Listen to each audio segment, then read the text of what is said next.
Hello YouTube. This is an overview of a Columbian D44 M2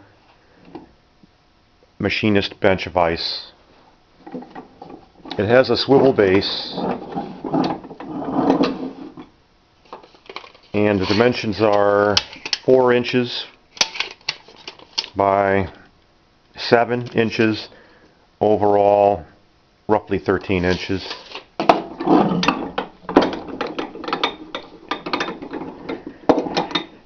And it looks like it has a usable jaw opening of just about 3 inches, depth of about 3.5 inches.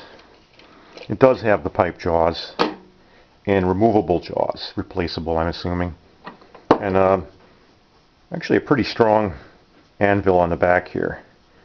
You wouldn't want to whack it too hard because it would crack.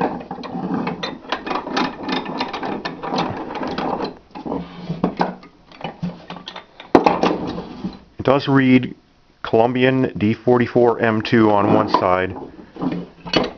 The other side reads Cleveland, Ohio, made in USA.